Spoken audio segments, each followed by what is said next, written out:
രാഹുൽ ഈശ്വർ കൂടി ചേരുകയാണ്. ശ്രീ രാഹുൽ ഈശ്വർ, ശ്രീ കുമ്മനം രാജശേഖരൻ പറയുന്നത് ഇത്തരമൊരു വിശ്വാസ സംഗമം, ഇത്തരമൊരു അയ്യപ്പ സംഗമം നടത്തുന്നത് ഇപ്പോൾ എന്തിനാണ് എന്നാണ്. അതിന് സർക്കാരിൻ്റെ മറ്റ് ലക്ഷ്യങ്ങൾ ഉണ്ട് എന്നതാണ്. ശബരിമലയിലെ പ്രാഥമികമായ പ്രശ്നങ്ങൾ പരിഹരിക്കാതെ, അതുപോലെ തന്നെ മുൻപ് ശബരിമല പ്രക്ഷോഭത്തിൽ താങ്കളും ഉൾപ്പെട്ടിരുന്നതാണല്ലോ, അവിടെ സ്ത്രീ പ്രവേശനവുമായി ബന്ധപ്പെട്ട് അതിലെടുത്തിരിക്കുന്ന കേസുകൾ പിൻവലിക്കാതെ അന്ന് ആരെയാണോ സർക്കാർ കൊണ്ടുവന്നത്, ആക്ടിവിസ്റ്റുകൾ, അവരെ കൂടി ഉൾപ്പെടുത്തി നടത്തുവാൻ പോകുന്ന ഒന്നാണ് ഇത്. അയ്യപ്പ വിശ്വാസികൾക്ക് എതിരാണെന്നാണ് താങ്കളുടെ നിലപാട്. എങ്ങനെയാണ്? മൂന്ന് കാര്യങ്ങൾ. ഒന്ന്, സർക്കാരിന്റേതായ രാഷ്ട്രീയ താല്പര്യങ്ങൾ കാണാം. ഇലക്ഷൻ വരുന്നൊരു വർഷമാണ് എന്ന കാര്യത്തിൽ ആർക്കും സംശയമില്ല. രണ്ട്, എടുത്ത കേസുകൾ പിൻവലിക്കണം. ഞാനടക്കം ആദ്യം ഇതിൽ അറസ്റ്റിലാകുന്ന എന്റെ മുത്തശ്ശി ദേവകി അന്തർജനവും, പിന്നീട് എന്റെ അമ്മ മല്ലികാ നമ്പൂതിരിയും, പിന്നീട് ഞാനും പ്രയാഗ് ഗോപാലകൃഷ്ണൻ സാറും ഒക്കെയാണ്. അതുകൊണ്ട് തീർച്ചയായിട്ടും ഈ കേസുകൾ പിൻവലിക്കണം. ഞാനൊക്കെ ഇപ്പോഴും പലതവണ കോടതികളിലായി പോകുന്നുണ്ട്. അതുകൊണ്ട് അത് തീർച്ചയായും പിൻവലിക്കണം. മൂന്ന്, കക്ഷി രാഷ്ട്രീയത്തിന് അതീതമായി ശബരിമലയുടെ കാര്യത്തിൽ കഴിഞ്ഞ 30-40 വർഷങ്ങളായി ഏറ്റവും പ്രോമിനന്റ് വോയിസ് ആണ് ശ്രീ കുമ്മനം രാജശേഖരൻ അവർ. അതുകൊണ്ട് അദ്ദേഹം അടക്കം പറയുന്നവർ ഉള്ള നിലപാടുകൾ സർക്കാർ സ്വീകരിക്കുകയും അദ്ദേഹം ഒരു പാർട്ടിയുടെ റെപ്രസെന്റേറ്റീവ് ആണ്. അതോടൊപ്പം തന്നെ അദ്ദേഹത്തെ അടക്കം കൂടി ഇത്തരം യോഗങ്ങളിലോ മറ്റും കൊണ്ടുവരികയാണെങ്കിൽ ഒരു സർവകക്ഷി ഫീൽ അതിന് കൊടുക്കാൻ കഴിയുമെങ്കിൽ നല്ലതാണ്. കാര്യം ജി സുധാകരൻ സാർ, ഏറ്റവും കൂടുതൽ വലതുപക്ഷത്തോട് ഫൈറ്റ് ചെയ്യുന്ന ജി സുധാകരൻ സാർ ഇരുന്നപ്പം പോലും ശ്രീ കുമ്മനം രാജശേഖരൻ അവരുടെ പല നിർദ്ദേശങ്ങളും എടുക്കുകയും അതിനെക്കുറിച്ച് സുധാകരൻ സാർ തന്നെ പത്രത്തിലടക്കം എഴുതുകയും ചെയ്തു.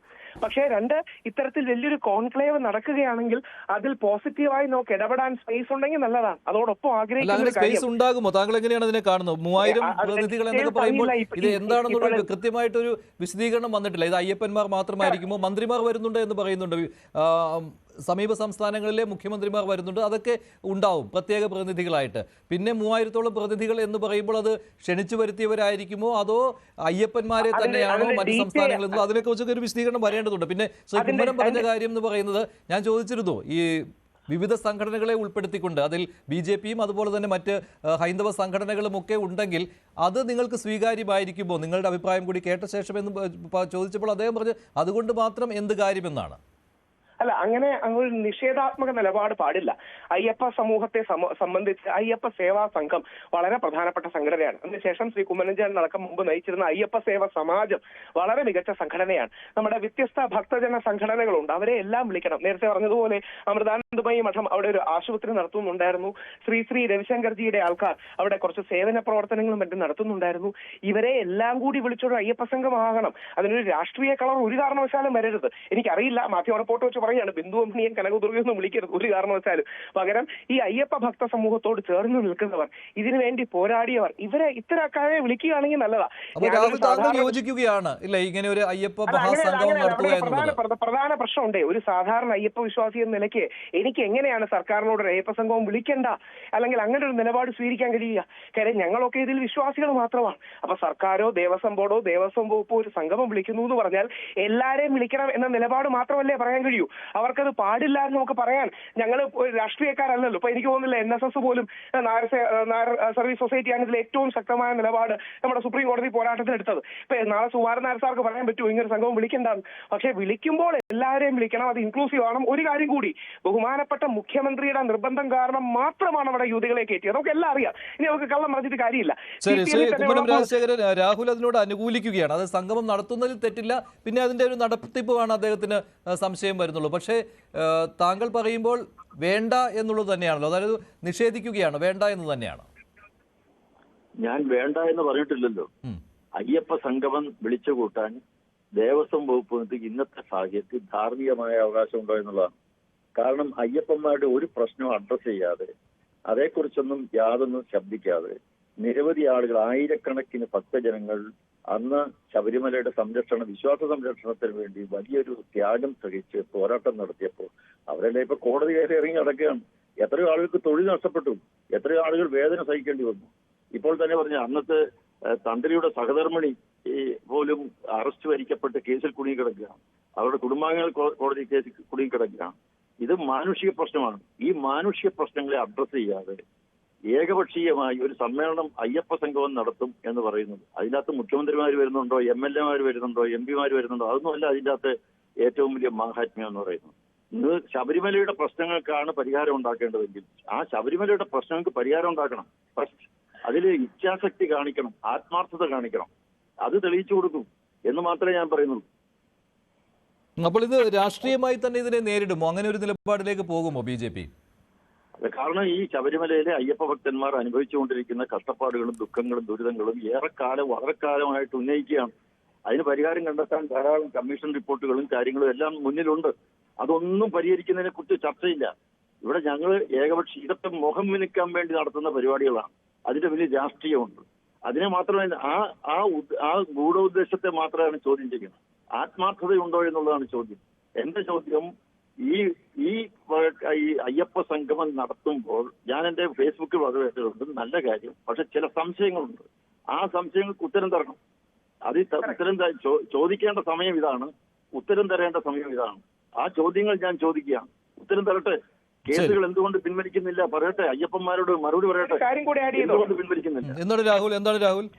നമ്മുടെ മുഖ്യമന്ത്രി ഈ വിഷയത്തിൽ ഒരു റിഗ്രറ്റ് എക്സ്പ്രസ് ചെയ്യണം. അദ്ദേഹം വലിയ സ്ഥാനത്തിരിക്കുന്ന ആളാണ്. ഇത്രയും പ്രശ്നം ഉണ്ടാക്കിയത് മുഖ്യമന്ത്രിയുടെ പിടിവാശി മാത്രമാണ്. അപ്പൊ അദ്ദേഹം തന്നെ പ്രധാനമായി നിൽക്കുന്ന ആളെ കുറിച്ച് ചോദ്യങ്ങൾ ഉയരെ സ്വാഭാവികമല്ലേ? അത് ശ്രീ കുമ്മനഞ്ചൻ അല്ലെങ്കിൽ ശ്രീ കുമ്മനരാജനെ പോലെ ഒരാൾ ചോദിക്കുമ്പോൾ അതിന് ഉത്തരം കൊടുക്കാൻ സർക്കാർ ബാധ്യസ്ഥരാണ്. എനിക്കൊക്കെ ഇതിനോട് പോസിറ്റീവ് നിലപാടാണ്. പക്ഷെ ക്ലാരിറ്റി ഇതിൽ വേണം.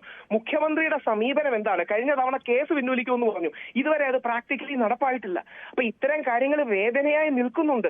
അതിനെ അഡ്രസ് ചെയ്യണമെന്ന് പറയുന്നത് സ്വാഭാവികമല്ലേ? അതിന് CPM നേതൃത്വവും മുഖ്യമന്ത്രിയും ഗോവിന്ദ മാഷും ഒക്കെ മറുപടി പറയേണ്ടതും കൂടി. അതിനകത്ത് ഒരു മറുപടി മാത്രം പ്രതീക്ഷിച്ചാൽ മതിയല്ലോ. കോടതിയുടെ വിധിയാണ്, അത് നടപ്പാക്കേണ്ടത് സർക്കാരിന്റെ ബാധ്യതയാണ്. അതുകൊണ്ട് സർക്കാർ അത് ചെയ്തു. അതിനപ്പുറം ഒരു കാര്യം എന്തായാലും സർക്കാരിൽ നിന്നോ മുഖ്യമന്ത്രിയിൽ നിന്നോ പ്രതീക്ഷിക്കേണ്ടതില്ല രാഹുൽ. അതിനപ്പുറം ചിന്തിക്കേണ്ട. അല്ല, അങ്ങനെയാണെങ്കിൽ അതിനൊരു ലാക്ക് ഓഫ് സിൻസിയറിറ്റിയുടെ പ്രശ്നമില്ലേ? ഇതൊരു വിശ്വാസ കേന്ദ്രമല്ലേ? മുഖ്യമന്ത്രിയോട് ഞാൻ ഒരു വരി കൂടെ എടുത്തു പറയാം. NSS general secretary Sukumaran Nair sir എന്ന് കൊടിയേരി സമയമാണ്. അദ്ദേഹം പറഞ്ഞു, ഞാൻ കാല് പിടിക്കാൻ തയ്യാറായിരുന്നു, കൊടിയേരിയെ വിളിച്ച് ഞാൻ കാല് പിടിക്കാൻ തയ്യാറായിരുന്നു, പ്രശ്നങ്ങൾ ഉണ്ടാക്കരുതെന്ന് പറഞ്ഞ്, എന്നിട്ട് പോലും കേട്ടില്ലെന്ന് പറയുന്നത് ഞങ്ങൾ ആരുമല്ല, സാക്ഷാൽ ഭാരതകേസരി വന്നത്തോന്റെ കസേരി ഇരിക്കുന്ന ഒരു വ്യക്തിയാണ്. അപ്പൊ അത്രമാത്രം വേദന ഉണ്ടാക്കി. വെള്ളാപ്പള്ളി നരേശൻ സാറിന്റെ ഭാര്യ പ്രീതി നരേശൻ മാഡം പറഞ്ഞു, ഞങ്ങളെ വഞ്ചിച്ചു എന്ന്. വനിതാവകിൽ ഉയർത്തിയതിന് അടുത്ത ദിവസം രാത്രിയുടെ മറവിൽ ഒളിച്ചു കയറ്റിയതുകൊണ്ട്. അപ്പൊ രാജ്യം മുഴുവൻ ഉണ്ടായൊരു വിഷമവും വേദനയല്ലേ? അതൊന്നും അക്നോളജ് ചെയ്യാതെ നടത്തുന്നത് നല്ലതാണ്. പക്ഷെ നടത്തുമ്പോൾ മുഖ്യമന്ത്രിക്ക് സമീപനം മാറുമോ? ഈ വേദന അക്നോളജ് ചെയ്യും. ഇനി റിഗ്രറ്റും പറയണ്ട. വേദന ഉണ്ടായി അക്നോളജ് ചെയ്യുക. കുറച്ച് കേസുകൾ പിൻവലിക്കുക. 10,000-കണക്കിന് കേസുകൾ എടുത്തു. ഒന്ന് ആലോചിച്ച് നോക്കണം. 10,000-കണക്കിന് കേസുകൾ എടുത്തു. RSS പ്രസ്ഥാനങ്ങളുടെ, ബാക്കി ഹൈന്ദവ പ്രസ്ഥാനങ്ങളുടെ എത്രയോ പേര് ജയിലിലായിട്ടുണ്ട്. എത്രയോ പേര് ഇന്നും അതിന്റെ ലീഗൽ കോംപ്ലിക്കേഷൻ ഉണ്ട്. ഇതും കൂടി മറ്റൊരു കാര്യം കൂടിയുണ്ട്. കുമ്മനംജി ചൂണ്ടിക്കാണിക്കുന്ന മറ്റൊരു കാര്യം എന്ന് പറയുന്നത്, ശബരിമല ഭരിക്കുന്ന സ്വതന്ത്ര പരമാധികാര ദേവസ്വം ബോർഡിനെ ഇരുട്ടിൽ നിർത്തി മതേതര സർക്കാരിന്റെ മന്ത്രി അയ്യപ്പ സംഗമം നടത്തുമെന്ന് പ്രഖ്യാപിക്കുന്നത് ശരിയാണോ എന്നാണ്. അങ്ങനെ ഒരു നിലപാട് താങ്കൾക്കുണ്ടോ? മന്ത്രി അതിലെന്താണ് കുഴപ്പം? അതിന് സാങ്കേതികത മാത്രമല്ലേ ഉള്ളൂ. തിരുവിതാംകൂർ ദേവസ്വം ബോർഡും സർക്കാരും ചേർന്നാണ് നടത്തുന്നത്. രാഹുൽ അങ്ങനെ എതിർക്കുന്നുണ്ടോ? അല്ലല്ല, സാങ്കേതിക മാത്രമല്ല, ദേവസ്വം ബോർഡാണ്. നമ്മൾ ക്വാസി ഗവൺമെന്റ് എന്നൊക്കെ പറയുകയാണെങ്കിലും ദേവസ്വം ബോർഡ് സ്വതന്ത്രമാണെന്നുള്ളതാണ് തത്വത്തിൽ നമ്മളെല്ലാം പറയുന്നത്. അപ്പം ദേവസ്വം ബോർഡിനാണ് ശബരിമലയ്ക്ക് മേലുള്ള അധികാരം. ഏതെങ്കിലും ഒരു രാഷ്ട്രീയ കക്ഷിക്കല്ല. ദേവസ്വം ബോർഡിൽ നോമിനേറ്റ് ചെയ്യുന്ന CPM ആണെന്ന് നമുക്കെല്ലാം അറിയാം. പക്ഷേ എന്നിരുന്നാൽ പോലും ദേവസ്വം ബോർഡിനാണ് അധികാരം. ദേവസ്വം ബോർഡിന്റെ പ്രസ്താവനകളോ പ്രശാന്തിയുടെ അങ്ങനത്തെ ഒരു സമീപനങ്ങളൊന്നും കണ്ടില്ല. ഇനി അറിയില്ല വേറെ വന്നിട്ടുണ്ടോ എന്ന്. അപ്പൊ സർക്കാരല്ല, അത് ദേവസ്വം ബോർഡിന് നേതൃത്വം കൊടുക്കുകയാണ്. ദേവസ്വം മന്ത്രി ചെയ്യുന്നതിൽ തെറ്റില്ല. മുഖ്യമന്ത്രിയൊക്കെ വരുമ്പോ മുഖ്യമന്ത്രിയോട് ബഹുമാനമേ ഉള്ളൂ. പക്ഷെ സഖാശ്രീ പിണറായി വിജയന്റെ സമീപനം എന്തായിരിക്കും? അദ്ദേഹം അവിടെ വന്ന് അദ്ദേഹത്തിന്റേതായ രാഷ്ട്രീയ ആംഗിൾ പറയുക മാത്രമാണോ ചെയ്യുന്നത് തുടങ്ങിയ സംശയങ്ങൾ സ്വാഭാവികമല്ലേ? ഇപ്പൊ മഞ്ജുഷിനറിയാം, ഞാൻ വാവരെ ശക്തമായി സപ്പോർട്ട് ചെയ്യുന്ന വ്യക്തിയാണ്. പക്ഷേ മതേതരത്വം പറഞ്ഞ് ശബരിമല മതേതരത്വത്തിന്റെ മാത്രം കേന്ദ്രമാണെന്ന് പറയുന്നതിനോട് എനിക്ക് എതിർപ്പുണ്ട്. മതസൗഹാർദ്ദത്തിന്റെ കേന്ദ്രമാണ്, അയ്യപ്പന്റെ കേന്ദ്രമാണ്, ആത്മീയതയുടെ കേന്ദ്രമാണ്. അത്തരം ഒരുപാട് കാര്യങ്ങൾ മറച്ചുവെച്ച് ഒരു പൊളിറ്റിക്കൽ ആംഗിൾ മാത്രം മുമ്പോട്ട് വരികയാണെങ്കിൽ പ്രശ്നമാണ്, ഇല്ലെങ്കിൽ അത് സ്വാഗതാർഹമാണ്. ഇതിൽ ക്ലാരിറ്റി മറ്റൊരു കാര്യം കൂടി ഉന്നയിക്കുന്നുണ്ട്. ശബരിമലയിലേതുപോലെ ക്രൈസ്തവ മുസ്ലിം ആരാധനാലയങ്ങളിൽ വിശ്വാസികളുടെ ആഗോള സംഗമം നടത്തുമോ എന്ന്. അതൊക്കെ നല്ല കാര്യങ്ങളാണ്. പക്ഷെ എല്ലാ ബഹുമാനത്തോടെയും പറഞ്ഞോട്ടെ, ഏതെങ്കിലും ലെഫ്റ്റിന്റെ ഐഡിയോളജി പ്രൊപ്പഗേറ്റ് ചെയ്യാനുള്ള ഒരു സ്ഥലമാവരുത്. ഇപ്പൊ പത്മകുമാർ സാറിനെ പോലെ CPMന്റെ ഭാഗത്തു നിന്നുള്ള മുതിർന്ന നേതാക്കളെ വിളിക്കുന്ന സ്വാഗതാർഹമാണ്. ഇപ്പം പ്രയാർ സാർ മരിച്ചുപോയി, അല്ലെങ്കിൽ പ്രയാർ സാറിനെ പോലുള്ള നേതാക്കളെ വിളിക്കുന്നത് സ്വാഗതാർഹമാണ്. കുമ്മനം ചേട്ടനോ BJPയുടെ ഭാഗത്തു നിന്നുള്ള വിശ്വാസികൾ, രാഷ്ട്രീയത്തിനപ്പുറം വിശ്വാസികളായി നമ്മളെല്ലാം അംഗീകരിക്കപ്പെടുന്നത് സുരേഷ് ഗോപി ചേട്ടൻ അടക്കമുള്ളവരെ വിളിക്കുന്നത് സ്വാഗതാർഹമാണ്. പക്ഷേ ഇതിന്റെ പിന്നിൽ രാഷ്ട്രീയമുണ്ടോ എന്ന് സംശയിക്കുകയാണ്. അത് ഇല്ലാന്ന് തെളിയിക്കേണ്ട ഉത്തരവാദിത്വം അതാണ്.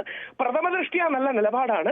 കൂടുതൽ അജണ്ട എന്താണ്, ക്ലാരിറ്റി എന്താണ്, പ്രോഗ്രാംസ് എന്താണ്, ഗസ്റ്റുകൾ ആരൊക്കെയാണ്, എന്തൊക്കെയാണ് ഇതിൽ വിഭാവനം ചെയ്യുന്നത്, ഇത്തരം കാര്യങ്ങൾ അറിയണ്ടേ? ഇപ്പൊ 778 കോടിയുടെ വികസന പ്രക്രിയ എന്നൊക്കെ പറഞ്ഞ് പോസ്റ്ററും കാര്യങ്ങളും ഒക്കെ കണ്ടു, നല്ല കാര്യം, സന്തോഷം തോന്നുന്നതാണ്. പക്ഷെ കുറച്ചുകൂടെ ക്ലാരിറ്റി ഇത്തരം കാര്യങ്ങളിൽ കൊണ്ടുവരേണ്ട പ്രാഥമിക ഉത്തരവാദിത്തം ഇതാണ്. അതോടൊപ്പം 2 കാര്യങ്ങൾ, ആ കേസുകളൊന്ന് പിൻവലിക്കണം. ഈ വേദനയൊന്ന് അക്നോളജ് ചെയ്താൽ നല്ലതാണ്. ഇനി അത് അക്നോളജ് ചെയ്തില്ലെങ്കിലും കേസുകളൊന്ന് പിൻവലിച്ചാൽ നല്ലതായിരുന്നു. എനിക്കൊക്കെ 6 കേസുണ്ട് ഇപ്പോഴും. അപ്പൊ അതൊക്കെ ഒന്ന് പിൻവലിച്ചാൽ നല്ലതായിരുന്നു. ശരി, ശ്രീ കുമ്മനം രാജശേഖർ, ഇതിലൊരു ഹിന്ദു ക്ഷേത്രത്തിൽ ഇങ്ങനെ ഒരു സംഗമം നടത്തുന്നത് ശരിയാണ് എന്നൊക്കെ ചോദിക്കുമ്പോൾ ഒരു മതേതര സങ്കല്പം തന്നെയല്ലേ ഉള്ളത്? ഇപ്പോൾ ശബരിമലയിലേക്ക് വരുന്ന വിശ്വാസികളിൽ എല്ലാവരും ഹൈന്ദവർ തന്നെയാണെന്ന് പറയാൻ പറ്റില്ല. അല്ല, വളരെ വ്യക്തമായിട്ട് ഞാൻ പറയാം, ശബരിമല ക്ഷേത്രം മതേതര കേന്ദ്രമല്ല, അത് ഹിന്ദു ക്ഷേത്രമാണ്. അതെന്താ സംശയം? അപ്പോഴേ എല്ലാ മതസ്ഥർക്കും വരാം, അതാണ് ഹൈന്ദവീയത എന്ന് പറയുന്നത്. എല്ലാ മതസ്ഥർക്കും വരാം. എത്രയോ ക്ഷേത്രങ്ങളിൽ എല്ലാ മതസ്ഥരും പ്രവേശിക്കാറുണ്ട്. പക്ഷെ അവിടെ നടക്കുന്ന ആചാരങ്ങളെല്ലാം ആ ക്ഷേത്രാചാരങ്ങളാണ്, അല്ലാതെ അതിന് അപ്പുറത്തേക്ക് വേറൊരു ആചാരമില്ല. എല്ലാം ഹിന്ദു ക്ഷേത്ര ആചാരങ്ങൾ തന്നെയാണ്, അതും മതേതരമല്ല.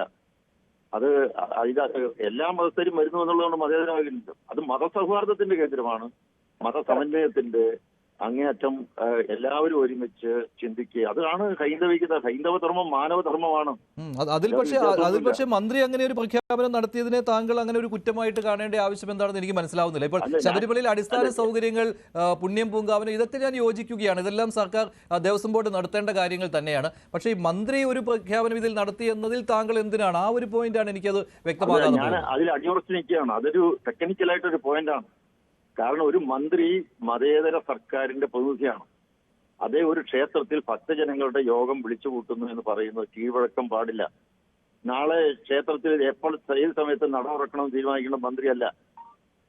അവിടുത്തെ അത് ദേവസ്വം ബോർഡുണ്ട്. ദേവസ്വം ബോർഡിന്റെ പ്രസിഡന്റ് അല്ല ഇത് പറയുന്നു. അത് ഞാൻ ഉന്നയിക്കുന്നത് എന്താണെന്ന് വെച്ച് കഴിഞ്ഞാൽ ഇനി അങ്ങനെ തെറ്റ് ആവർത്തിക്കാൻ പാടില്ലെന്നുള്ളതുകൊണ്ടാണ്. അതൊരു തെറ്റാണ്. ആ കീഴ്വഴക്കം ശരിയല്ല. നാളെ ശബരിമല ക്ഷേത്രത്തിൽ കൊടിയുയർത്തേണ്ട സമയം ഇതാണ് എന്ന് മന്ത്രി പറയുന്ന ഒരു സ്ഥിതിവിശേഷം ഉണ്ടാകാൻ പാടില്ല. അത് ഒരു ക്ഷേത്ര ഭരണ സംവിധാനത്തിൽ ഇന്ന് നിലനിൽക്കുന്ന ഒരു കീഴ്വഴക്കത്തിന്റെ ലംഘനമാണ്, ആചാര ലംഘനമാണ്. ഒരു കാര്യം കൂടി ആഡ് ചെയ്തോട്ടെ ശ്രീ മഞ്ജുഷ്. ഇത് ശബരിമല മതേതര ക്ഷേത്രമല്ല, ഒരു സംശയവും ഇല്ല. കുമ്മനച്ചേട്ടൻ പറഞ്ഞ പോലെ മതസൗഹാർദ്ദമോ മതസമന്വയോ ബഹുസ്വരതയോ എന്ത് വിളിച്ചാലും കുഴപ്പമില്ല.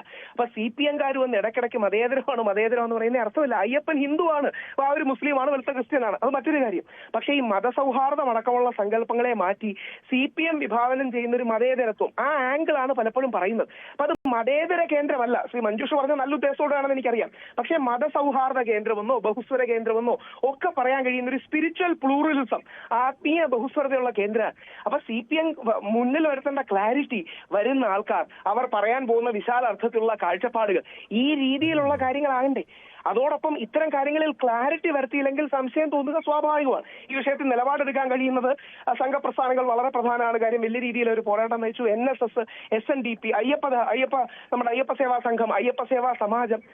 ഇവരെ എല്ലാം കൂടി വിശ്വാസത്തിലെടുക്കാതെ വേറെ ഏത് അയ്യപ്പ വിശ്വാസികളെ എടുക്കുന്നത്? ശരി രാഹുൽ, ശരി, നന്ദി ശ്രീ കുമ്മനം രാജശേഖരൻ. എന്തായാലും അയ്യപ്പ സംഗമം, അഖില ലോക അയ്യപ്പ സംഗമം ശബരിമലയിൽ നടത്താൻ പോവുകയാണ് സർക്കാർ. ഇതേക്കുറിച്ച് അടുത്ത മാസം ഇങ്ങനെ ഒരു സംഗമം നടത്തുമെന്നാണ് ഇതുവരെ അറിയിച്ചിട്ടുള്ളത്. അതിന്റെ പൂർണ്ണമായ വിവരങ്ങൾ വരും ദിവസങ്ങളിൽ തന്നെ സർക്കാർ നൽകുകയും ചെയ്യും. ദേവസ്വം ബോർഡിന്റെ 75ാം വാർഷികത്തിന്റെ ഭാഗമായിട്ടാണ് ഇങ്ങനെയൊരു വലിയ മഹാസംഗമം സംഘടിപ്പിക്കാൻ പോകുന്നത്. അതിനെ പക്ഷേ BJP-യും ഹൈന്ദവ സംഘടനകളും എതിർക്കുകയാണ്. ഇപ്പോൾ അരുൺ തുടരുന്നുണ്ട്. അരുൺ, ഇത്തരത്തിലുള്ള സംശയങ്ങളാണ് BJP ഉന്നയിച്ചുകൊണ്ടിരിക്കുന്നത്. പക്ഷേ ഇതിന് മുഴുവൻ ഒരു ക്ലാരിറ്റി വരുത്തിക്കൊണ്ട് എന്തായാലും അയ്യപ്പ സംഗമത്തിന്റെ ഒരു അവസാന ചിത്രം അങ്ങനെ നൽകുവാനൊന്നും പോകുന്നില്ലല്ലോ സർക്കാർ എന്തായാലും.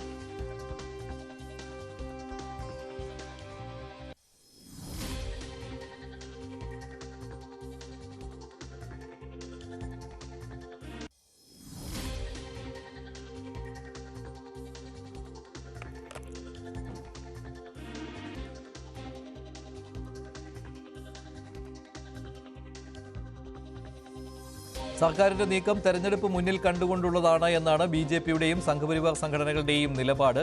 ശബരിമലയിൽ ഇങ്ങനെ അയ്യപ്പ സംഗമം വിളിച്ചു ചേർക്കുന്നത് അത് ധാർമ്മികമായിട്ട് സർക്കാർ ചെയ്യാൻ പറ്റാത്ത ഒന്നാണ്. അതുമാത്രമല്ല, നേരത്തെ ശബരിമലയിൽ വലിയ പ്രക്ഷോഭം സ്ത്രീ പ്രവേശനവുമായി ബന്ധപ്പെട്ട് നടക്കുന്ന സമയത്ത് വിശ്വാസികൾക്കെതിരായ നിലപാട് സ്വീകരിച്ചതാണ് സർക്കാർ. അതുകൊണ്ട് ഇപ്പോൾ അയ്യപ്പ സംഗമം നടത്തുന്നതിലെ ധാർമ്മികതയും ചോദ്യം ചെയ്യുകയാണ് ഹൈന്ദവ സംഘടനകൾ. അരുൺ, പക്ഷേ ഇത്തരത്തിലുള്ള സംശയങ്ങൾക്കുള്ള ക്ലാരിറ്റി അതെന്തായാലും പ്രതീക്ഷിക്കേണ്ടതില്ലല്ലോ.